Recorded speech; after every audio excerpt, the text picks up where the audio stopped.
we go with the intro.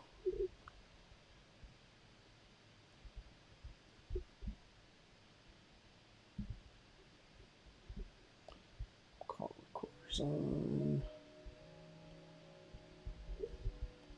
Close that. Close that. Who's got the grandfather clock? And I'm waiting for it to shut up before I start.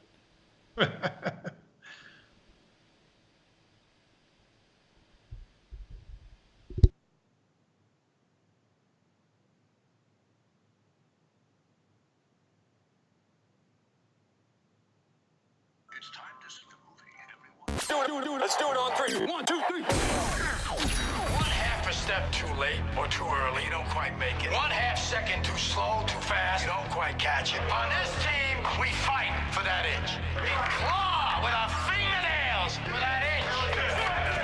Because we know that's the difference between winning and losing. Mean in the Green. It's right here for you. That's football, guys. Go Mean Green. Welcome to the GoMeanGreen.com Barbershop Podcast, dedicated to students, alumni, and fans that truly bleed green. Don't give them room to breathe. Follow us on Twitter at GoMeanGreen and visit our website, GoMeanGreen.com. Love that. Gotta love it, baby. Here we go. Now, your hosts of the GoMeanGreen.com Barbershop Podcast, Evan, Harry, and Ashton. So where to hit it? Let's go.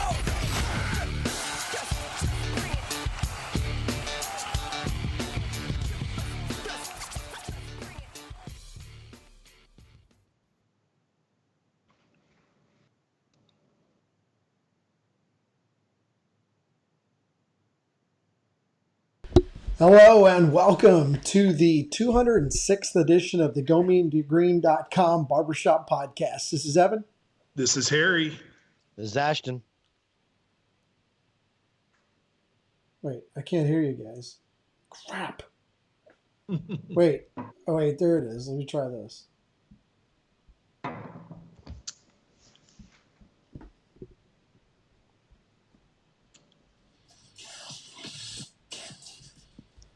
Oh, man.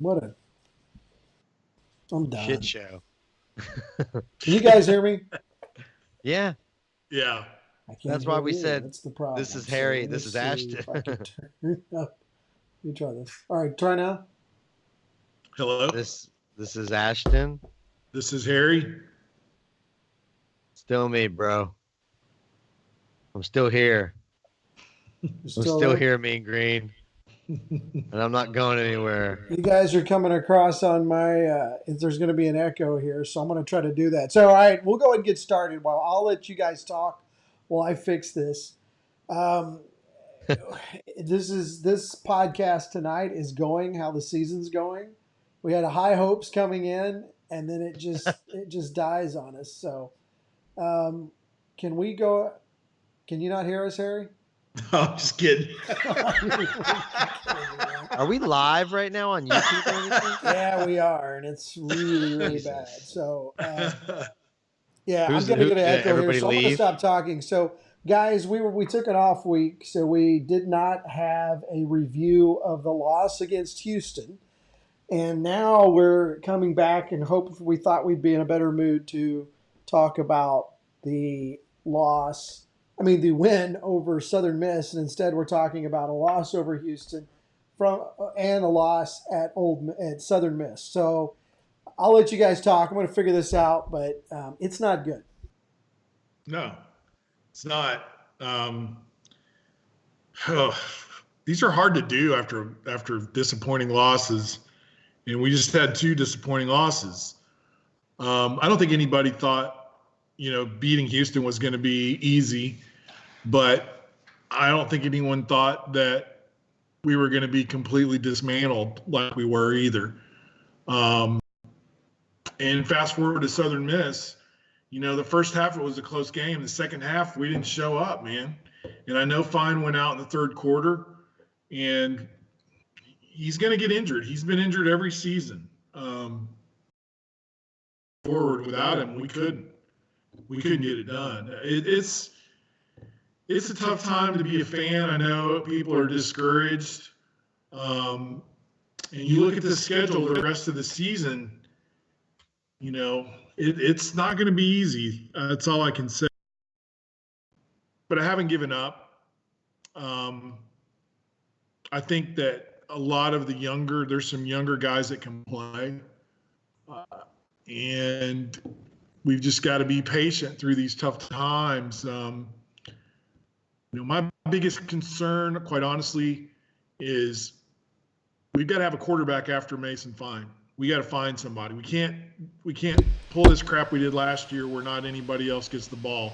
So I'm hoping as the season goes on, we need to readjust our goals a little bit and start looking at the guys that are going to get us in future years, where we want this program to be. Yeah, I mean, I don't know. I think we can get back to the quarterback thing because I don't know what the answer is there to get guys experience because you don't want to sit your best player. But yeah, I mean, it's not. I don't think anybody's.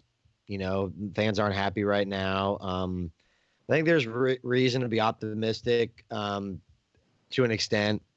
It's hard, but with the team is. I said this a couple weeks ago. You can't teach experience, and everybody had expectations for this season of where we were going to be and where we should be, but it was really kind of falling on some deaf ears when I would talk to some people, and I think just in general that we lost a lot of guys over the past 2 years that helped us win 9 wins back-to-back years, which is really, really freaking impressive. And I don't know if we've ever done that before as a program. I don't think we have had back-to-back 9-win seasons ever. So if we have, then I'm sorry. But if we have, it's only been a few times, and it would have been in some dormant years of like the 30s and 20s and something like that. But so I think everybody needs to kind of pump on the brakes in terms of like how bad it is and how bad it's gotten. Like it's been good. And it was really bad 4 years ago, like really, really, really bad. And I think that everybody just needs to like kind of pump the brakes a little bit and just remember that we were in an upward trajectory. We're obviously not going to win 9 games this season unless we go to a bowl game and win that bowl game. We could be 9-4, but it's hard right now for sure. But we had a lot of guys that we lost, and people who thought that we should have come in this year and win 10 games were being really, really short-sighted. And then, the crappy thing is that losing Rico, who is arguably our best player, and definitely our best player not named Mason Fine, that's huge. And it really, really can't go you can't overstate it. It shouldn't rely on one guy. But unfortunately, if we lost guys like Mason and Rico and, maybe like a Katie Davis right now or something like that, guys that are just like really, really integral to like certain specific positions. And if you lose there's a huge hole there. And there's not many teams in the nation that can sit there and say that when they lose their quarterback, they're going to be okay. That's not a thing, So you lose your number one receiver. You've already we lost Guyton last year, obviously to the NFL and now to nothing. And then Rico, we're without our 2 best receivers. And granted, we still have Mike Law and Jalen Darden, but those guys are slot guys. They're not outside big receivers. And Shorter's coming around pretty well, but he's not Rico, and he's not there yet. And he might be next year because he's got a lot of talent. Like the kid's but he's inexperienced, and it's gotta. We lost a lot, and you don't like to put it on that because you like to say you have the depth. But when you replace 6 starters on defense and you replace really, really key positions on offense, and now, Trey Siggers got hurt in the Southern Miss game. I don't know what his status is. That's a lot. I mean, if Mason goes down, you're losing. If Mason ever goes down and Trey doesn't play, we lose Mason. You're losing your number 1 receiver, number 1 running back, number 1 quarterback. Like that's a lot. Right. Okay, so let me back up a little bit because at the end of last season, we were all talking about looking forward to this year. We felt like pretty much we weren't losing anybody on the offensive side of the ball. We were losing a few starters, but really we felt like we had the same batch of returning players coming back on offense. we knew defense was going to be a struggle. I just feel like this offense is just not clicking. I feel like we're bound and determined to do something. And we've had this, and I hate to say this because this player, Mason Fine, has done more for this program in the past few years than any other player we've ever seen. But the touch is not there this year. He's trying so hard that, interceptions happen. The question is what is the magic? What is the magic sauce that's missing on the offense to where we're not seeing a glimpse of the offense we had last year and the year before? What did we lose? What's the cog that's missing? Look, I mean, I'll say it because nobody else will. Mason Fine's hurt. Okay. No, I don't think anybody won't say it. I mean, you see the guy writhing in pain. No one likes to say it though. You know what I'm saying? It's like, don't say that. No, I'm telling you, I'm looking at him. 3 weeks ago. Yeah. I don't have any kind of inside information. I'm looking at the guy. Something's wrong. Something's his shoulder. There's something going on that's not right with him, and it hadn't been right all season. Okay, number one. Number two, this was the year we were supposed to. This was a big year. Okay. Well, I know we thought the defense was going to struggle, but we had Mason Fine back for his senior year. He is a Heisman candidate. Maybe not a legitimate, but we had a Heisman campaign. Yeah, all right, but hold on. There's a lot of things that we're building up to this year. I've got to challenge you a little bit, Ashton, on. But what? No, I don't. I understand it hasn't worked out the way we wanted it to work out, but that doesn't take away from the fact that this was supposed to be a big year. That's fine, but I don't. But I don't understand. But I don't know. I get it. We have expectations, but I never was going into this season saying this is the year. And at the end of last season, I said, man, we're going to lose a lot on defense. And I'm not trying to sit there and say that I had some kind of prophecy going on, but we to sit there and say that we weren't losing stuff this year is silly. I mean, losing Guyton was big. Losing Riley Mayfield was big. Losing EJ and BG and Roderick Young was freaking huge. Losing our 2 starting cornerbacks that were all conference, that's freaking massive. That is huge. I don't know. I disagree. This was not our year. I never thought this was gonna. I mean, sorry. I think everybody was saying our year because of the offense. Why? Because Mason, and I think a lot of this was the hype on Mason. And I'm not faulting Mason at all on this. I'm not faulting any of the offensive players. I think the perception as North Texas fans, we wanted something to happen.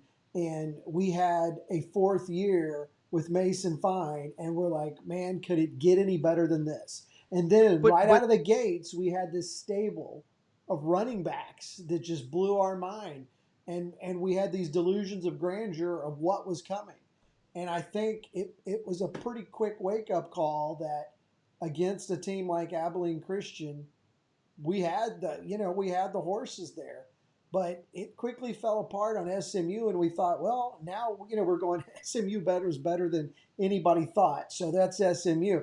Let's see what we can do against Cal. Man, we came back. We started rough, came back, but we almost got there. And then Houston, it was just. I'm looking at my notes on Houston, okay? Because I took Houston a bunch was of a bad. That was a really bad game. Yeah, it was a bad game. I'm looking at the bad start because the cannon misfired at the beginning. That was my omen that I wrote down. The cannon misfired. We were determined to run it up the middle. The offensive line for Houston was huge. They had a huge offensive line. We went for it on 4th with a play that we couldn't move the ball with at all. We ran it up the middle on 4th down, and that we couldn't do that earlier. So why were we going to be able to do it? I really feel like there's not a whole lot of imagination on offense right now. So let me get your guys' thought on that. What are your thoughts on Bodie Reeder? I mean, nice guy, did some good things, but I think we bought into the hype on this guy, and honestly, he hadn't done it at this level. He's got 6 games under his belt. I'm not giving up on him. 6 games. We're not going to judge a guy on 6 games. Okay, yeah. I think he's a good coach. I'm just saying, so far, there's not the chemistry. what he's trying to do is not working. Now, I'll say this, what's hurting him, and this is another thing people aren't talking about, but, Kelvin Smith's been out basically this entire damn season. And Kelvin Smith, you pull a guy like that out of the offense, it hurts. I know, there's other guys, younger guys coming up, but I think, from pass protection, he's a good receiver. He's a good run blocker. I think that guy being out has really limited what Reeder can do. But, I think a lot of people are saying everyone was real critical of Coach Harrell. Harrell had a lot more success, than what this offense has been able to do. And I think there's a lot of people that are starting to question this offense a little bit because for exactly what you're saying, Evan. Some of the play calling. Now, what I will say about Houston is the special teams in Houston were just atrocious. That's the worst those two kickoffs, I was standing there going, when they kicked the ball off, and what I've heard through the grapevine or whatever else is the guy kicked the ball to the wrong side. The side he was supposed to kick and where the coverage was going, he was kicking it to the wrong side. We kicked to their best player twice. Yeah, but they were saying kick it to the right, and he kicked it to the left. How does that happen? So, anyways, sorry to. Well, no, but I think, but you just kind of said it though. Like you added one more little thing, Kelvin Smith not being right there. Like we've had a slew of injuries. I hate blaming things on injuries, and it's just not all injuries. But sounds like you're blaming. I think they played. I think that I think we're missing dudes. It's not only injuries; it's guys that we lost. Yeah. Like, not only did we lose all the guys I mentioned earlier, we also lost Kelvin for a little bit. We didn't have Woodrow for a little bit. We didn't have. We don't have Rico. We've lost. We might not have Trey. We've lost players. So. Lauren Easley is still coming back from his torn ACL from last year. So we're talking about a combination of lost a lot of good players to injuries already. Mason Fine either hurt or whatever. His touch has not been there because every week we talk about, I kind of need to see his touch back. I need to see the touch back. And we're just not seeing his touch there. So the combination between injuries, not having his touch, and of course Siggers was great, and the running back stable was great. Now he's potentially hurt. Siggers is hurt. Yeah, he's hurt. We don't know what that's saying. Yeah, like. It's like we're digging a bigger hole as the season goes on. Now we are granted getting into the better part of our schedule, and granted we still hung with SMU and Cal, who are having good seasons. They are. That's what I was going to get to. We've played. In our 6 games, we've really only had 2 layup opponents. UTSA is not very good. We destroyed them. Abilene Christian, we're supposed to beat them. We beat them. They hung tight. Since the Abilene Christian SMU game, the defense has played a ton better. Houston against again, the score is indicative of the 2 special teams touchdown would make that game a lot closer. We'll make it closer. So Southern Miss, but Houston also scored on us their first time. They got the ball. It's like everybody else. Sure. They get the ball. They run it, 85, 90 yards down our throat, and that's what is concerning to me on Houston. And I'll say this too about Houston. I have not seen a bigger crowd in Apogee Stadium than that crowd we had against Houston. Yeah, it was pretty massive. The thing that stings me the most is it's not just about winning how many games and going to bowls and everything else. It's about taking advantage of these opportunities where you have a great crowd like that, because you want to try to impress upon those people to come back and get season tickets and that kind of stuff. This program has got to be one of the worst in terms of taking advantage of their opportunities like that. It just drives me crazy. But anyway, go ahead. I didn't mean to get you off track. Yeah, I don't know what the hell. No, I think what this fan base, we got our hopes up for this crazy offense to go out of the gate and just stop them. And we're a program that historically likes a good stingy defense, and we've had a lot of really good stingy defenses, hard hitting linebackers. Over the years, we've just been kind of spoiled. And I have to say, I feel like this defense this year is probably the low point we've seen in a long Yeah. time. And with the injuries on the offensive side and with Mason, they can't offset a defense that blows the coverage, that the defensive line that's not been able to stop them, not put enough pressure. I just feel like it's a perfect storm of bad things that happen for us. I'll tell you what, Troy Reffitt is the one coach, because Reeder's brand new. I mean, they're going to give him a pass.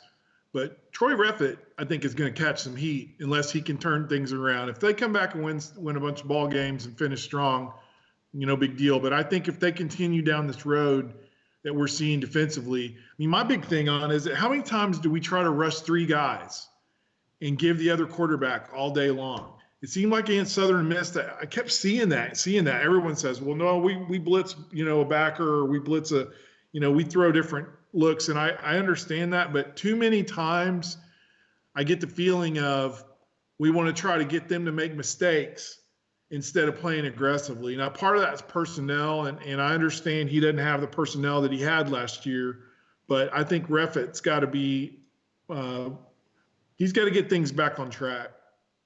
I disagree with the defense has been worse right now than it has been. I think 2017 our defense was not, I don't think was great, and we were, that's the FAU year.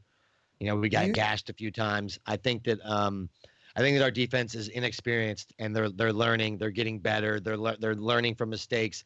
Unfortunately, the mistakes are bad. They're big mistakes. Southern Miss, gap doesn't get sealed, and then the guy's gone. Big run. Missed tackle on the flats. Guy takes down the sidelines, gone. Really bad angle. Defensive pass interferences. Like, these are all things, again, like you can't, the experience is huge. Now, Kyrie and T-Rob have experience. I think that they're probably not happy with the way they played this season. I think both dudes can do better. I think they need to kind of pick it up a little bit, and I think they'd be the first to tell you that. It's the 6 games we played this season. I'm not overly surprised at the outcomes because we had a tough time going in. We had a tough time at the beginning of the schedule, the first half of the season. And there's also just, I didn't really think we should have been so anointing us like this is our year. We had a lot of new holes that we had to fill this year. So it's just, it sucks because it's Mason's senior year and everybody just sits there and says, oh my God, we got to let Mason go out on top. But, like Harry said, he's banged up. I think it's clear. Like, you watch him peel himself off the ground. Yeah, he was every time he plays so hard that he doesn't like to go down. So I get it. It's he's taken a lot of big hits this season, and I'll tell you something else that worries me is that we've got. I understand it's his season, it's senior season, but we got to kind of readjust our goals a little bit. I think at this point, and look at the future. And so my concern is, let's give him a break. Let's get some of these other guys. Why they're not going to give a senior? Yeah, they're not going to bench. That's a tough call because I'm not saying bench. I didn't say bench. I'm saying when the game's over, getting a guy in. Now, I realize against Southern Miss, they put him in because they put Bean in because he got hurt. But I'm just saying, as the season goes on, I would like to see some other quarterbacks get some time, so we're not going into another year with a big question mark. You know what I mean? I would love to get some more experience. Let me say this. Wins right now, though, man. We got 6 games left. We got to win 4 of them. Right. I know what you're saying, but I will tell you that halfway through that Southern Miss game, it was obvious that Mason was banged up. He just needed a break. I just felt like he wasn't himself. He was banged up. He'd taken some hits, and before that last hit where he got pulled out, it was blasphemous for me to think, and I didn't even want to text Rob on it. We were texting back and forth. I'm going, is it blasphemous to say I'd kind of like to see Bean because this game is lost? I just kind of want to see Bean and what he's going to do. Yeah, that's what I'm saying. And take him out and just nurse him a little bit. Because I'm not saying the bench Mason fine. I'm not saying that. I'm saying if he's not feeling good, if he's taking a big hit and he's not himself, maybe let's try to get some other guys in. Yeah. Let's try to get somebody in there. This week we're playing Middle Tennessee, who's 2-4. All right, so we're not hitting a juggernaut. Then we go to we play against Charlotte, also 2-4. UTEP, which right now is 1-4. Then we hit La Tech, 5-1. So we got 2 games left that are going to be trying, and that's La Tech and UAB. UAB being the last game, La Tech, and they're spaced out. We have Rice in between La Tech and UAB. You look at this schedule right now. We are. Hey man, Rice. Let me say something. Rice is going to be tough this year. I'm telling you right now, Rice is not a gimme win for us this year. Well, Sorry. I don't think anybody's a gimme win in the conference, but Rice and UTEP, I feel like we're pretty good. I get a good chance of winning because right now we beat UTSA and Abilene Christian, and looking at so that's 2 wins, and then we got 1, 2, 3, 4, 6 games left, right? Right. And we might lose 2 of those. I would say they're tough games, right? Hey, but man, if we win out, we go 8-4. I'm a happy camper. So the truth of the matter is that. Yes, if we go 8-4, we should definitely be happy. Yes. Yeah. But I'm saying it's possible. It's just like, man, if we win out though, I'll be okay. I'll be happy. It's like that Dumb and Dumber thing. It's like, so you're saying there's a chance? But what about I mean, I think that it's just the main 7? thing. 5 and 7 would suck. I know, and we're dangerously close of staring that right in the eye. Oh, I know. Because, if you look at this rest of the schedule, we've got 2 wins so far. Middle Tennessee, Charlotte, that brings us up to 4.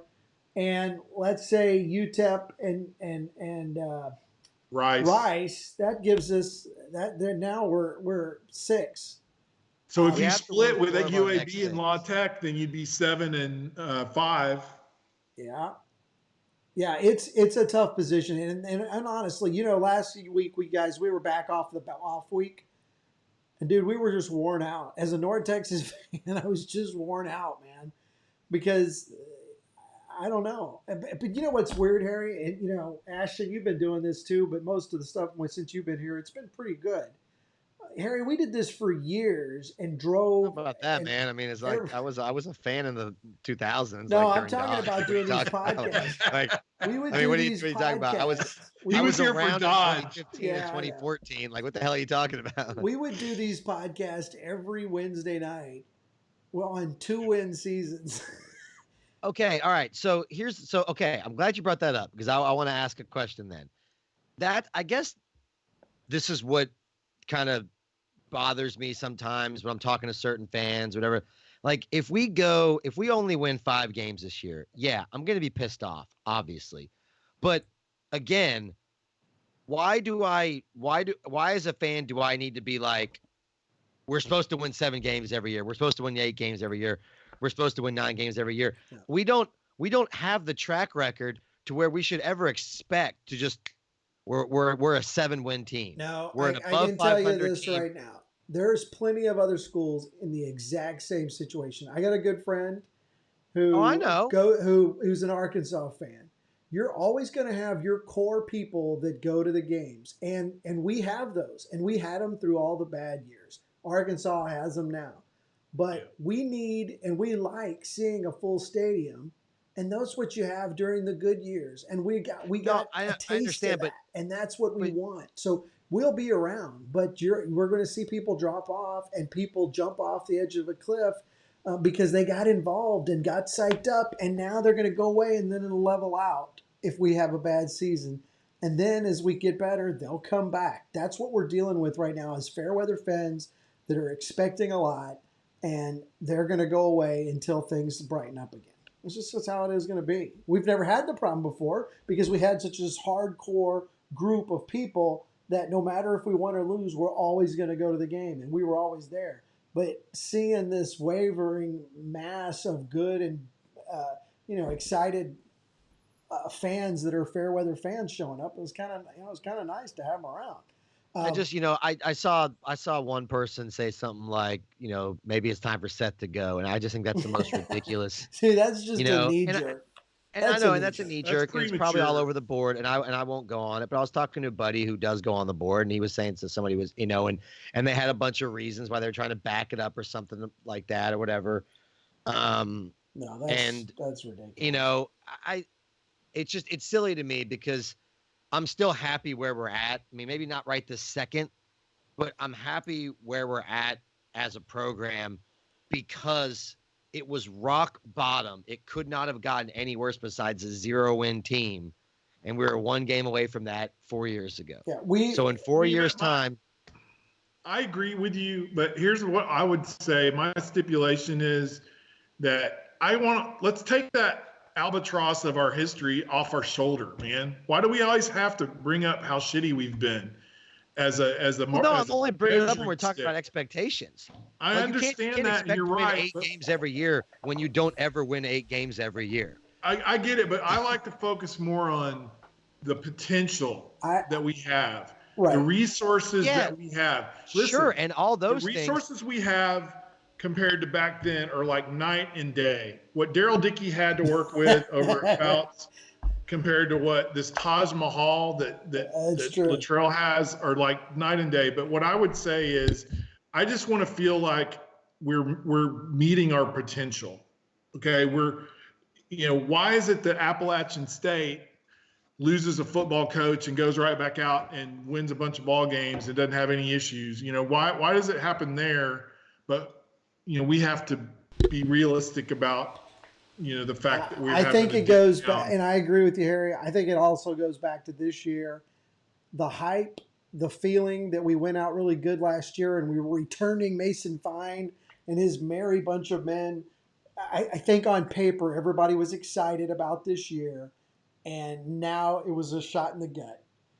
Well, they shouldn't have been, because if you were sitting in my butt was in Albuquerque, and I know Ashton was there too, I think the writing was on the wall that we weren't as good as we thought we were. But the mind tends to forget things. So then why have the expectations going into the season that we're supposed to win 10 games then? You were there in New Mexico. That's what I'm saying. That you just answered everything I was saying, because 20 minutes ago we were saying that we're supposed to be this, but that's exactly what I'm saying. We haven't gotten to this mountaintop yet. So just because we're not there yet, we haven't fallen off because we haven't gotten there yet. I think we're still striving to get better, and things are not as terrible as they were. They are still getting better. You look at the indoor practice facility, and would that have been there had we not gotten Seth Latrell? Hell no. Absolutely not. 1,000,000%. That's because of 2 9-win seasons. Right. And 3 straight bowl games. I know we lost them. I don't give a crap. But that's because of that. Things are going the right direction. Do they suck now because we lost some games? Hell yeah. It's pissed off. But the jump off the cliff, we need to make a bunch of changes, is stupid. No, it's just it's short-sighted. Yeah, I'm not saying you guys are saying that. But no, I'm not saying that you're saying that. You're addressing a few people, trolls, people that are outliers will walk away, and we won't hear from them until we win again. So we can't talk about them. But what we can talk about is what we're seeing and why, Southern Miss, a team we should have been a lot closer to, managed to beat us 45-27. And SMU beat us 49-27. I see a pattern there. I mean, here's what I've started to notice in Conference USA over the past few years, and I haven't gone back and looked at the standings and the records and the games and everything like that. But I've been at every single one of these games for the past 6 years, 5 years now. It's really totally cyclical. It's 1 year Southern Miss is good, and it's a layup game, and we blow them out by 40. And the next year, they're all of a sudden, oh, God, this is a tough game. And then it goes right back. I mean, you look at 2013. 2013, we roll them. 2014, we're not very good. We just lose to them. 2015, they beat the crap out of us. Everybody did. Then 2016, we beat them. 2017, we destroyed them. 2018, we beat them again. And then this year, they beat us. Middle Tennessee a few years ago was good. Now it's like everybody's doing that thing where they're just Conference USA teams. Middle Tennessee's having the same conversation about us right now. They don't know what North Texas to expect. It's like Conference USA never has. Remember when Western Kentucky was was the hardest game on the schedule. It's like now it's really weird. Conference USA is a really strange conference in that it never really Old Dominions and Charlottes and UTEPs are always kind of staying below. But remember 3 years ago when UTEP was really good, they had Aaron Jones and he was dominating everybody. It's really odd. So none of these games are layup games, but we also don't know these teams until we play them. And then it's like, Southern Miss was really good. We thought that UTSA might come and give us a game. No, and destroyed them. I completely agree. So it's such an odd conference to really try to gauge who's good, who's bad, and what to expect. And it does. Now, Western Kentucky happens to be back up top, so that argument kind of wacky. But they went down, and now they're back up. But they were bad. Yeah, they were bad for Tuesday. UTEP's been down for a while, so that's we didn't get to play them, but yeah. Yeah. All right, but here's what we got. Let's start talking about looking forward to what we have to try to salvage the rest of the season. I don't want to. We're playing Middle Tennessee this week, who lost to two ranked teams. They lost to Michigan and they lost to Iowa. So they're 2-4. You take those games out, they might be better than you expect. They did lose to Florida Atlantic, and they beat Marshall, and they lost to an unranked Duke team. So when you look at that, you kind of feel like we're okay, but then again, you kind of wonder what are we in for here?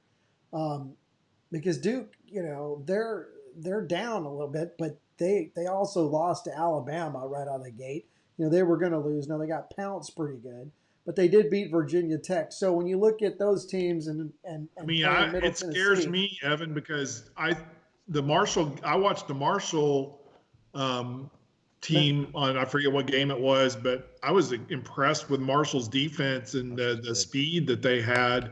So when I saw they beat Marshall, it was kind of like, oh no. Yeah, they scored 24 on Marshall. They beat them 24-13. So Marshall's defense is as good as any in Conference USA. So that's a pretty big win for them. Now, I don't know the details. Maybe Marshall coughed the ball up 5 times or something crazy, but yeah, I wouldn't put this one in the win column by any means. Right. And honestly, I told y'all too, Rice, I've been watching a lot of their games lately. That new coach has got them playing physical, man. They play physical at Rice now. And I look at our size, and I think that Rice game is going to be a lot more challenging than people think. You break out the remainder of the schedule, and man, there's no slam dunk. I mean, we got some tough games ahead of us. Wow, we definitely have some tough games, but I'm still pretty confident that we can get the 6 wins. And if we get to 6 wins and we get to a bowl game, say we go to a bowl game and win, then everything we talked about this season about how we're wasting Mason Fine's year and we're not improving, blah blah blah. Well, we just won a bowl game for the first time. And you know what, I would erase a lot of the angst. That would be a great way to finish the season. I think that getting to a bowl game. It sucks now that we're talking about getting to a bowl game, which I think we thought 3 months ago was kind of a pretty good possibility. Now we're like, damn, we really gotta grind this out just to get to the bowl, and that sucks. But Middle Tennessee is kind of the same thing we are. They've had a tough schedule. They're 2-4. We've had a tough schedule. We're 2-4. So again, it's. And somebody brought up on the message board, Middle Tennessee's who we played. I forget what year it was, Evan, but remember when we had the game against Louisiana Monroe, the bus trip, bus trip game. I'll never forget that. Yeah, with. Well, then we were losing. We were 0-5 or something, and then we played Middle Tennessee at home, and we won that game, and then went on to go to the bowl. Yeah, so, that was a big turning point. They came to town, and we sacked them on their 2 sacks towards the end, right there towards the end. That kind of. And they were supposed to be like the top team, top 25 team at that. Anyway. Well, so the games at home. Back in the old days. Yeah, back in the days. Back over at Fouts. Well, the game's obviously in Denton this week, so I am not expecting a huge crowd. I don't think there's no. It's not Parents' Weekend. It's not anything. The weather's Military Appreciation Weekend. Military Appreciation Weekend. Yeah. We've got I think we're doing some cool uniforms this week too. I think they posted some stuff about that this weekend or today about this weekend. But yeah, I mean, it's going to be hard to get people out there. The only good thing is it's a day game. Maybe people can still have their night to them. And the weather is going to be pretty nice, Yep. right? It's supposed to be like 80 degrees. It'll be nice 80 out degrees there. and Well, clear and I everything. think it's safe to say they're all a little disappointed.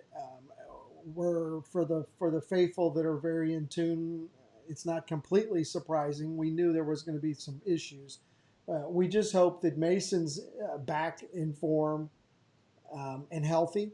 Don't know the situation there, as well as Siggers. If we can get Siggers back and Mason, I'll feel much better this week and the weeks coming back.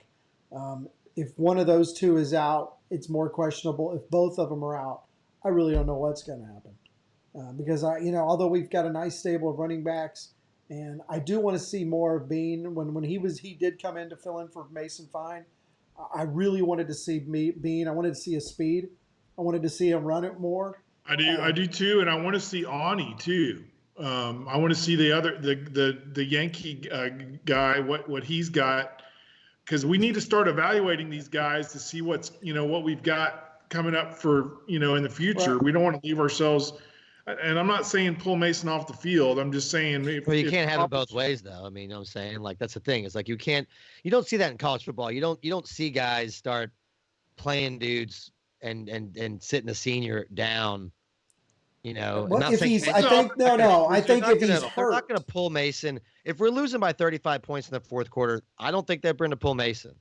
Yeah, but if he's hurt, Mason's going to. Yeah. If he's hurt, maybe. That's the whole thing. If he's not pretty solid, I don't want him taking the hits because he's taken way too many hits because of what's been happening with the offensive line. He's taken way too many hits early this season, and he's hurting. And so if we're going to run him out there to get hurt even more to make sure we can't use him during the winnable part of our schedule, I got a problem with that. Yeah. I'd rather him sit for Middle Tennessee and get healthy for a couple weeks than feed him to the wolves. I mean, I don't know. I want to have a good I'm not finish to saying the sit season, him. man. He's been a great player. Oh yeah.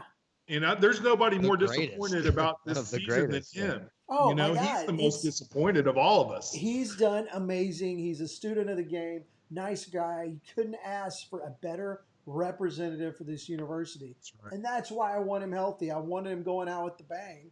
And I just want to see. I know, but it's hard to do all that right now with when we're in dire straits to win. If we were at 4 wins right now and all we needed was 2 more and we saw him peeling himself off the floor, then I'd be like, man, maybe we do need to sit him against Charlotte because we could probably win without him or something like that. Yeah, just run the ball against them. You can probably run the ball against them and win. The problem is like you've seen these kind of quarterbacks, dude. Like the gamers, they don't sit, they don't come out, they don't slide. They don't avoid contact. This is just Mason's DNA, and it's gonna be his. That's what endears him to so many people. Yeah, it's gonna just be his, and that's why there's so many times where I look to my crew over the past couple of years, and I'll be like, why is Mason still in? We're up by 35, and we're coasting, and he just took a sack in the fourth quarter, but we're up so much, just sit him out. And I want to think that if Seth pulls him, Mason be like, what the hell are you doing? And it's not about getting his stats because he just wants to win and everything. It's not about getting the stats, but it's just Mason.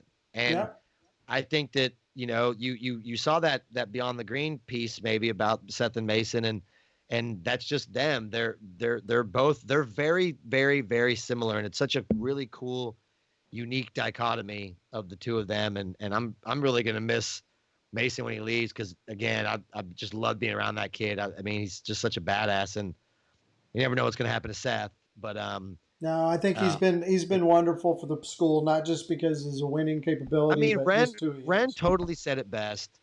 I don't know all 4 of the Mount Rushmore, but I know 2 of them. And I think that, it's going to suck if this year we do go to a bowl game and lose, because that means Mason will be 0-3 because he didn't play against Army, 0-3 in bowl games. But it'll go on his whole career. They didn't win a bowl game, and that really sucks because it'll be some kind of mark against him, and certain people we didn't win a bowl game, we didn't win a playoff game, or whatever. I don't think. But it sucks because the guy has just been, and with Mason, as you you know you're not going to get that phone call at 2 a.m. with Mason. No, It's just like he's been such a godsend that we didn't even know we really had when we had him. And they were like, "Oh, damn." exactly." That's what I was saying. Not a better That's awesome. representative of the school, because you see a lot of schools that have an ace player who's a problem, and they're like, "Oh yeah, he's great. Oh yeah, I forgot he was arrested or he did this or that." Man, he is an all-around package, and you want to see him go out on top. There's no doubt. You know what? We should make. I would like to have a statue of him in the north side, or maybe on the student side. But anyway, you know what I'm saying? I know it's early to even be talking about that, but he's such a great story that I could see him getting some kind of recognition like that. Yeah.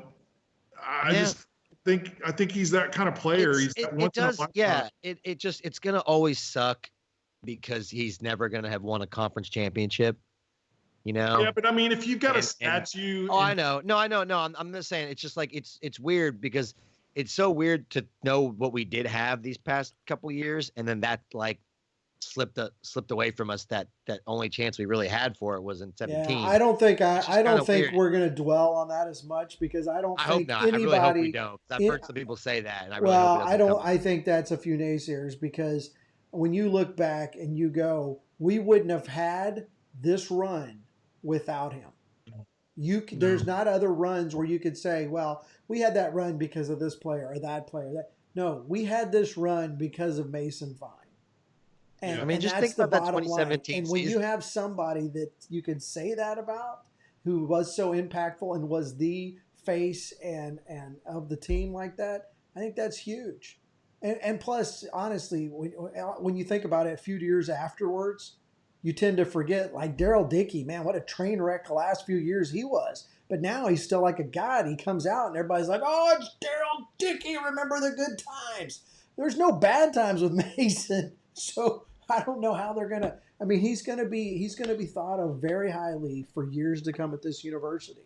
So if he couldn't play the rest of this season, he would go down as one of the greatest quarterbacks in the history. He leads the NCAA. He's the greatest. He's the greatest quarterback we've ever had, right? He How is. many times have you heard it? I mean, I don't know. He's the active leading passer in the NCAA right now. I know. That's crazy. It's great. That's amazing. It's great, and he's missed a lot of snaps this year, and it's like, damn, it's like, what if?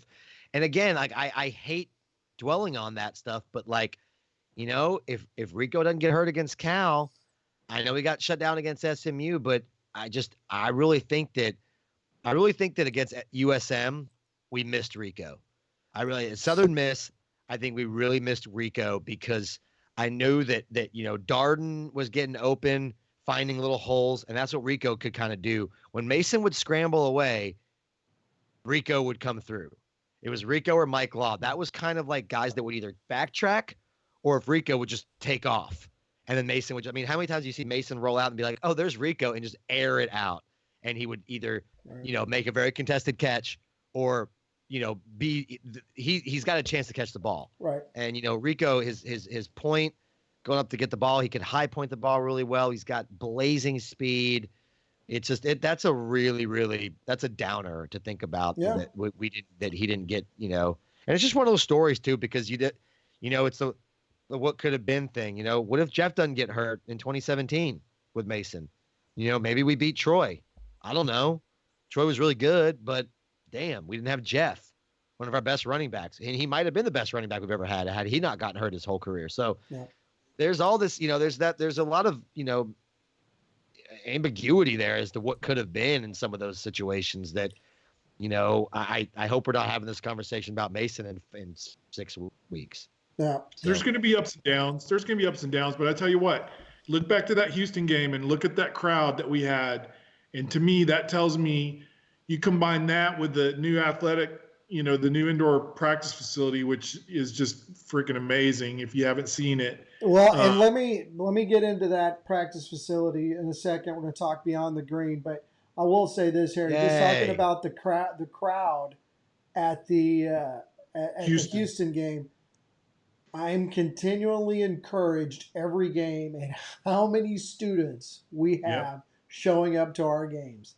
The entire side is filled with students on that side. And It's that awesome. just seems to grow every year. And I know we've had a couple of good years, obviously, but they show up for the games. And to see that spirit over what we saw in previous generations of school going to school here, it's exciting. And I know some people listen to this probably don't get to go to games, but I can tell you that at the end of the first quarter against Houston, the other side of the stands was pretty much entirely full, and the students were in full force. So Oh yeah. the students come to the games, and that's really good to see. All right, so let's talk about the new practice facility beyond the green. Obviously, the person here who's been there the most, who we want to hear from, whether or not, we have to hear from, whether or not we want to hear from him. Ashton, tell us your impressions of it. I mean, obviously on the screen it doesn't come across, but everybody seems really hyped up about this. Yeah, so I did the thing where I didn't go in it during construction. I could have peeked in a few times, and I kind of made a point not to do that because I didn't want to start. I almost wanted to just see it totally built on the inside before I really got a good look at it. And I think the only time I ever saw the inside was a couple pictures that Ren posted leading up to the opening of just like, hey, Fields down, or hey, whatever he was posting on Twitter just to kind of get the hype up. It's freaking awesome. I mean, it is. I told Ren this, and I don't want this to come off the wrong way, but it came out better than I thought it would, only because as a North Texas fan, I think you always have this notion of what things should be, and then they're not, or they're like 80% of what you hope, or 90% of what you hope. Maybe like this season, I don't know. But I told him, I put my hand out to shake his hand. I was like, I'm honestly surprised that it's this nice. And he looked at me like, well, damn. And I was like, no, just because I outside of Apogee, there's always been some times where I'm like, man, I wish we could have done this a little bit. Or just, you have some quarrels. If this thing is flawless, like I'm sure there'll be some little thing that they could have done better, but I don't know that, and I haven't heard anybody say anything yet. It's really, really, really badass, and it is like it's this mecca off the highway now that just screams, "Come here!" And I told Harry this before the podcast, is that I guarantee you that alone will get us some recruits that change their minds or decide to go with us, because they'll be looking inside that. And maybe they won't have an indoor to go to in like another place in Texas or another hot state, or I don't know, whatever. A lot of places have indoors now, but ours is really freaking nice. It's really nice, and it's like I know that there might be some things about it that you wish that were different. Maybe like anybody was like, oh, I wish they would have done this, but like this is ours, and it's super cool, and I think they did a really great job. Are they doing any tours for like common people, or do we not? We have to have like a white parking pass for that. You peons don't get to go in, I don't think. So well, they used to do. Back in the day, they did tours like for the I don't know new what you guys were doing. center. They did tours for the new athletic center. I thought maybe they would do it for this for people. Maybe homecoming. I believe there's going to be something coming up. I don't know what it is, and I can't be quoted at that, but. Yeah, they're gonna want to show this off. They're gonna do some. It has a lounge. It has like That's a lounge I area with heard. televisions and Yeah. stuff. They've Lounge, already hosted. That was one thing. They just hosted like all the national athletic CALS. directors. Yeah, the CALS seminar. Yeah, The and I mean, acronym. It's like Collegiate Athletic Leaders Society or something like that. And it's basically a bunch of ADs. They just come in, and then we hosted it. And what a way to host it. I think we got it done, 4 days before that. We opened it 4 days before that thing started, 3 days before that thing started. Good timing. And the response was pretty nice. A lot of ADs were like, okay, like this is pretty impressive. So they did a really good job. Hats off to Ren, Jared, the McNats, the Lovelaces. I mean, geez, you saw the piece I did. I was really adamant about getting those guys involved in the piece because, I mean, Jim had some great quotes too, like we got to compete. And I think if you're ever, if any fans see one of those family members walking around, shake their hand, because deciding to put $2.4 million on the table because that's what we're short or whatever the hell it was that McNatt ended up doing, that Don got started. I mean, that's pretty huge. That's awesome. Yeah. Because we're gonna land recruits because of that, or something along those lines. It seems to have already just point. I would say we might have already paid off before it was even finished, because some of the recruits were already impressed with it. So it shows a commitment. It shows a commitment to the program that's hard to deny. How did Daryl Dickey get those players?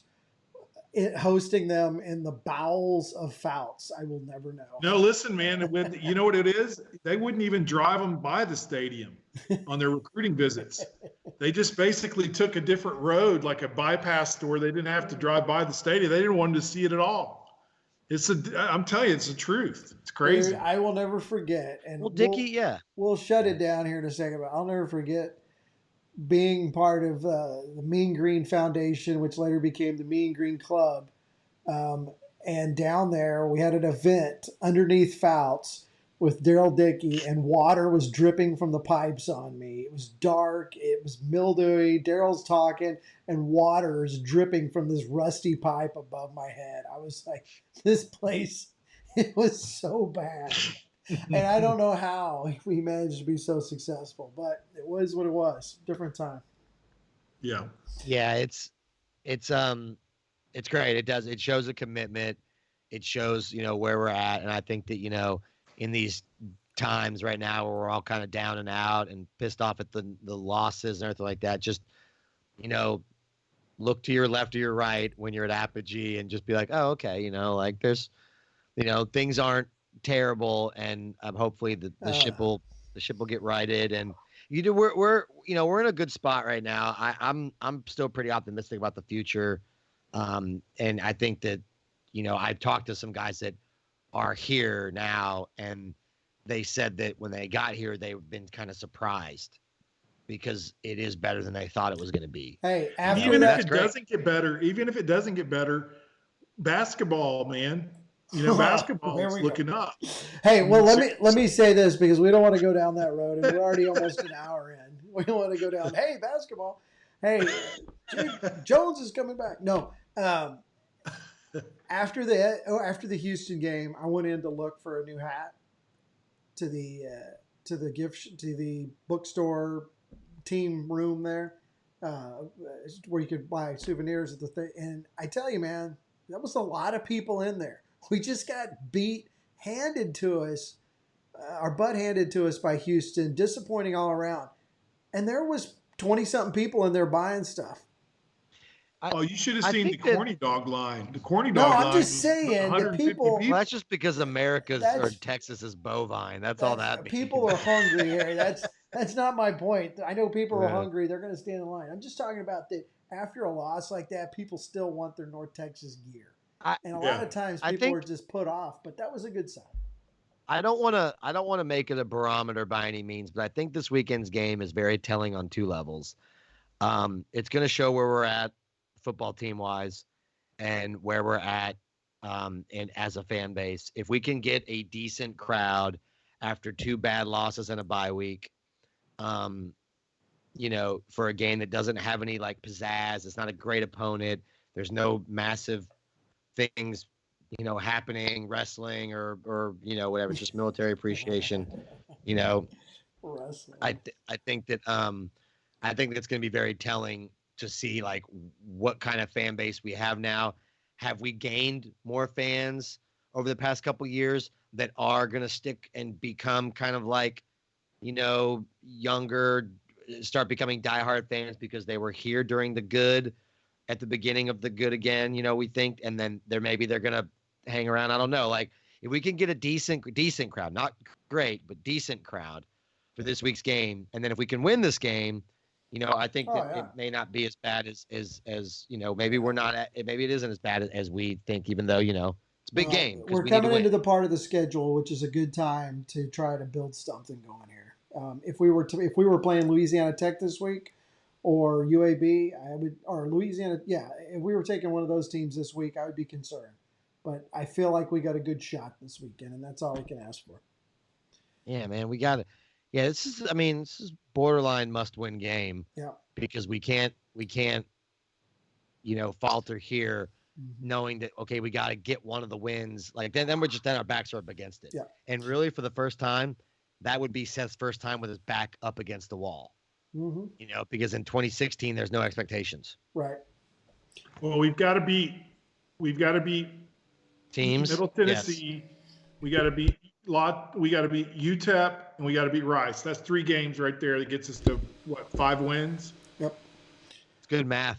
All right. And well, let's do it next. 3 more that are going to be tough. Let's discuss this next Wednesday because we are now right at about an hour. What do you guys think of? No, I'm just kidding. Killing me. All right, guys. Well, with that, we are hoping for a Middle Tennessee win over Middle Tennessee this week, and we'll be back next week to do this again, and hopefully we'll be all excited after a win. Go Mean Green. Go Mean Green. Go Mean Green.